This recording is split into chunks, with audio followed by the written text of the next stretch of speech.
Bonjour à tous et bienvenue dans ce nouvel épisode de Cup of Dev de l'été.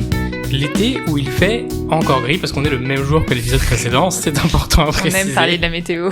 C'est ça, et bien évidemment, Marianne, comment vas-tu ? Mais ça va très bien, en cette belle journée grise. Ouais, depuis il y a quoi, 1 heure, c'est ça ? Ouais, ça va toujours bien. Ça va toujours bien, c'est parfait. Et on se retrouve maintenant pour parler d'onboarding et d'offboarding. Un bon petit sujet pour l'été, encore plus. Exactement.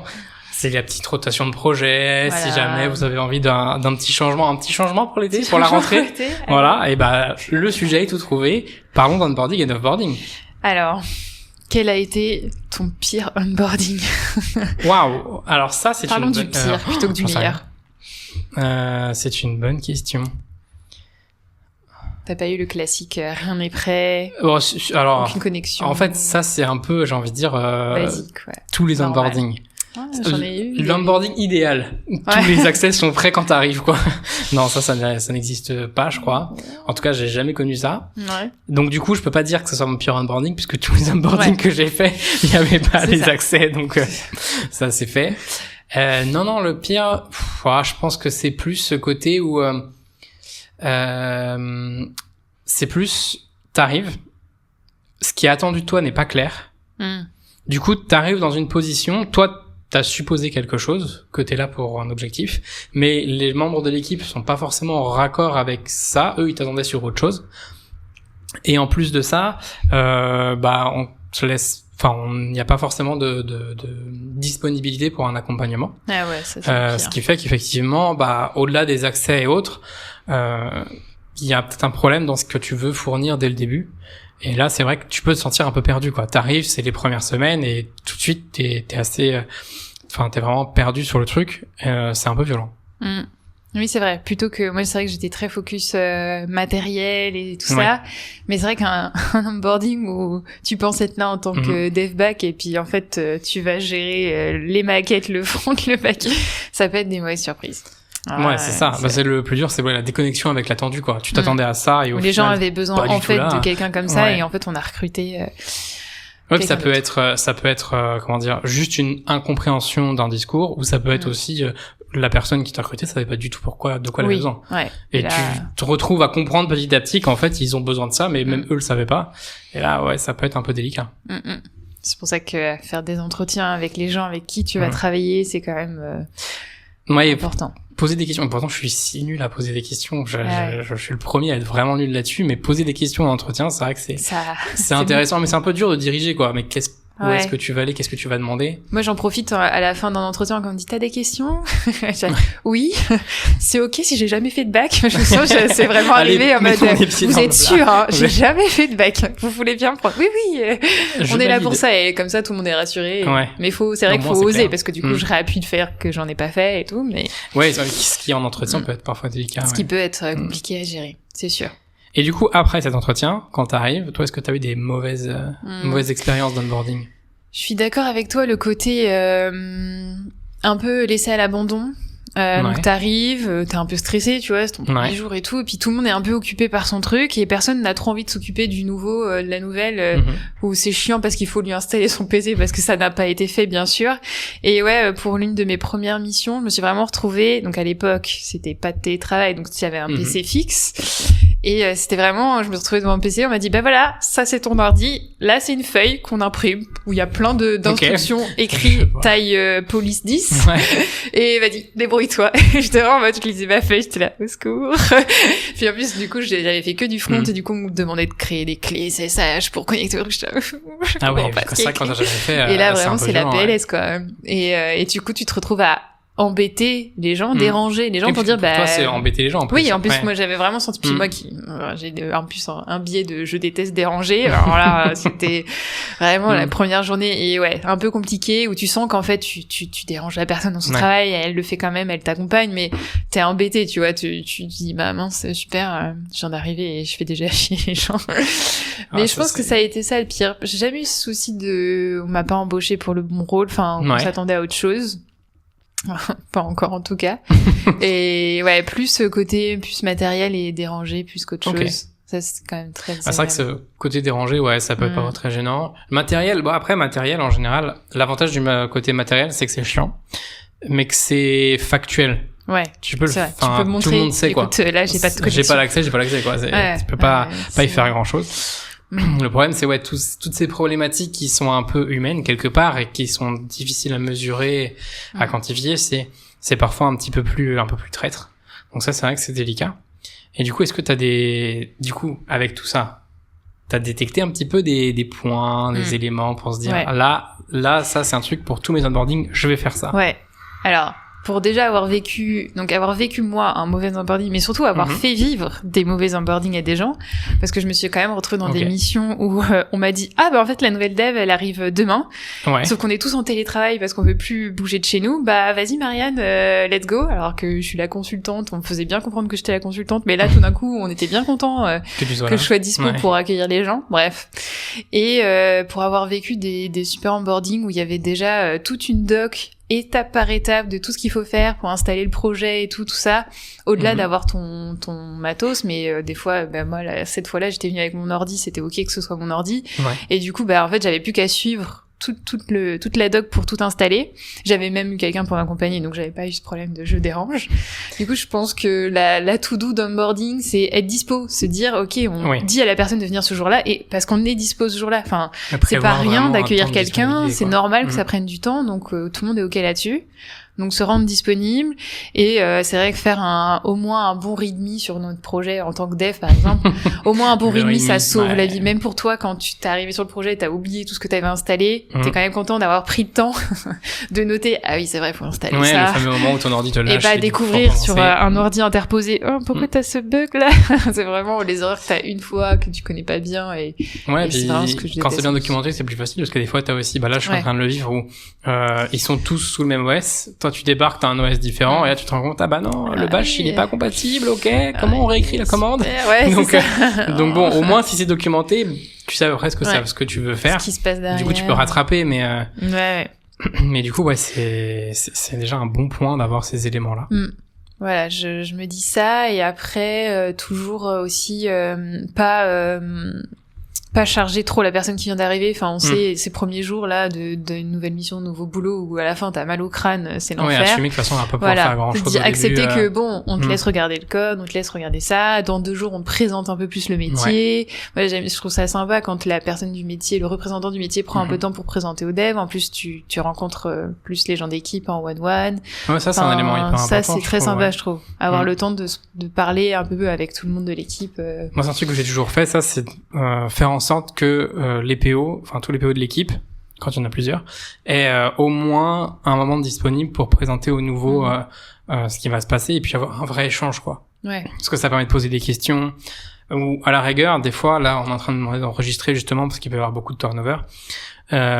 Du coup, pourquoi pas, mais être sûr que pendant la période d'arrivée, les PO vont avoir cette disponibilité de répondre à des questions si ça doit être fourni via un enregistrement, la présentation, ou en direct, et du coup là c'est encore mieux. Et cet échange-là, parce qu'effectivement il y a la partie technique, parce que là nous on est devs, on parle surtout des devs qui vont arriver dans les équipes et de nos expériences. Mais en tout cas, oui, avoir la présentation fonctionnelle c'est hyper important, et ça va aider à vraiment pouvoir rentrer dans le sujet, quoi. Donc ça c'est assez cool. Moi j'aime bien aussi le côté, un point auquel je fais attention, c'est le côté humain, justement. Ça revient un peu, ça rejoint un petit peu ce que je disais. Qu'est-ce qu'on va attendre de la personne, ses rôles et responsabilités, être sûr qu'on soit en accord. Et ça c'est un truc que je trouve assez important. C'est, je crois qu'on en avait parlé dans un autre épisode, c'est une équipe, c'est un ensemble de personnes à un instant T, et s'il y a la moindre personne qui change dans cette équipe, que ce soit juste une personne qui s'en va ou juste une personne qui arrive, en fait c'est plus la même équipe. Et du coup être capable de retravailler cet ensemble en tant qu'équipe à chaque fois qu'il y a un onboarding ou un offboarding, c'est hyper important de pouvoir s'assurer qu'on ait tous bien compris pourquoi la personne elle arrive, qu'est-ce qu'on attend d'elle, et elle, qu'est-ce qu'elle attend de nous aussi. C'est un contrat qui va dans les deux sens pour faire en sorte que ça se passe bien. Et je trouve que c'est au moins aussi important que s'assurer que la personne ait ses accès, qu'elle puisse dev correctement. Et ça permet en fait, c'est le côté humain, quoi. Si on arrive à être sûr que l'équipe va bien fonctionner, les gens vont bien s'entendre. Quelque part, la côté technique, on peut toujours l'apprendre, l'apporter, accompagner les gens, et ça se fera beaucoup plus facilement. Et je trouve que cet accompagnement humain est beaucoup plus important et beaucoup plus énergivore. Donc t'as du temps, c'est du temps que ça consomme beaucoup plus de temps. Mais en fait, ça permet des échanges bien meilleurs, quoi. Oui, c'est ça. Oui, c'est important d'être conscient qu'une arrivée ou une sortie de personne, ton équipe, elle change et il faut l'accepter et il faut accepter la nouvelle dynamique. Les dynamiques seront forcément plus les mêmes, quoi. Tu peux pas imposer une dynamique à quelqu'un et il faut accepter qu'elle puisse être différente quand quelqu'un s'en va. Ouais, parce qu'on a chacun en plus nos modes de communication, quoi. Donc c'est assez important. Ouais. Et niveau offboarding. Et l'offboarding alors Parce qu'on le mentionne de temps en temps comme ça, mais on n'en a pas parlé. C'est important aussi. Bien partir et bien avoir ses collègues qui partent. Un bon offboarding. Non, je sais pas si je peux dire ça dans un podcast, mais j'aime bien l'expression partir les fesses propres. Vraiment laisser quelque chose de propre derrière soi. On va plutôt dire ça qu'une fesse propre. La vision est pas top. C'est pas grave. Ouais, désolé, c'est l'été, c'est chill. Voilà, c'est ça. On tisse des termes. Mais ouais, rester sur quelque chose, enfin, si t'as été sur des sujets un peu complexes, t'as été un peu solo dessus ou des choses comme ça, s'assurer que t'as bien transmis les informations, ou même t'as fait de la doc, meilleur des cas. Pas laisser des choses floues, enfin, s'assurer que voilà, t'as donné toutes les clés à tes collègues derrière pour reprendre ton travail. Et qu'ils se disent pas, waouh, c'est quoi ce truc, je comprends rien, bon, on va tout réécrire. Et ça serait dommage. Je pense surtout à ça, donc c'est très orienté dev, bien sûr. Moi, je tendance à dire que ça, c'est quelque chose que c'est censé faire tout le long du projet, en fait. C'est-à-dire que même si la personne part en vacances. Si tu pars, ça va bien pour aussi les vacances. Genre, ton mail de vacances, ok, est-ce que j'ai bien tout terminé? Si j'ai pas terminé des choses, que je l'ai bien transmis. Comment le gérer? Finalement, ça rejoint pas mal ça. Et je pense surtout à ça, parce que j'ai vécu des gens qui partaient de l'équipe, qui avaient travaillé sur des sujets où un peu touchy, enfin un peu complexes, où justement on avait laissé la personne la plus compétente s'en occuper parce que personne ne voulait gérer. Mais en fait, quand elle est partie, c'était la PLS et on a presque tout refait à notre sauce et certainement moins bien que ce qu'il avait fait, mais en fait, mais récupérer, ça aurait été trop compliqué. Ouais, c'est ça. Ouais, ça c'est un problème. Mais ça, c'est aussi un truc, c'est l'offboarding. Je trouve c'est bien de se dire, si les derniers jours la personne elle a rien à faire, en fait c'est qu'on a réussi l'offboarding parce que du coup on n'a plus besoin de cette personne-là et qu'au moment où elle va s'en aller, c'est qu'au final tout est bien, tout est en ordre, quoi. Ouais. Donc vouloir occuper une personne jusqu'à la dernière seconde, c'est un peu contre-productif parce qu'il y a forcément des chances qu'on arrive dans le cas que tu citais et qu'on veut pas. La personne va commencer plein de trucs, alors que se dire écoute, si le dernier jour t'as rien à faire, tant mieux, faisons tous du mob et du pair ensemble. C'est ça, profitons de tes compétences plutôt dans le partage, parce qu'en plus le petit dernier commit avant de partir qui en fait pète tout et c'est ça. Allez, bonne chance. Salut. Au secours. Et ça, c'est pas le petit cadeau, non, c'est vrai.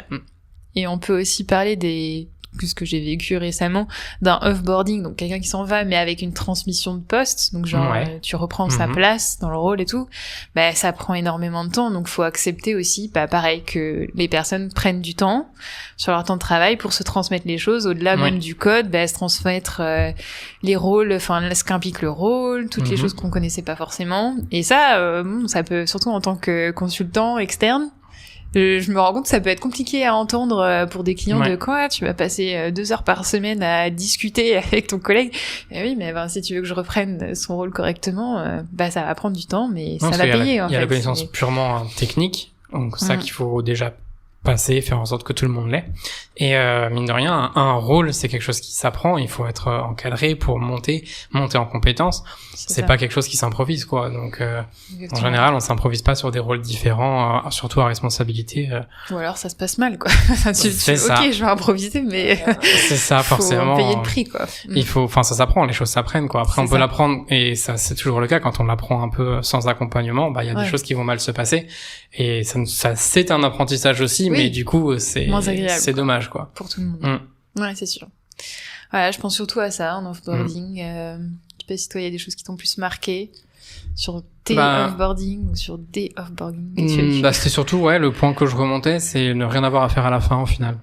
Pour moi, c'est l'élément clé de l'offboarding, c'est de se dire, ok, si la personne, elle a plus rien à faire, qu'on a plus besoin de la, de la enfin pas challenger, n'importe quoi, de la questionner à toutes les demi-heures sur tel ou tel point, c'est qu'en fait on a bien réussi notre coup, que tout le monde tout le monde a la connaissance suffisante sur l'ensemble du sujet, et donc on n'a plus besoin, que cette personne, si elle s'en va, ce n'est plus un problème dans l'équipe.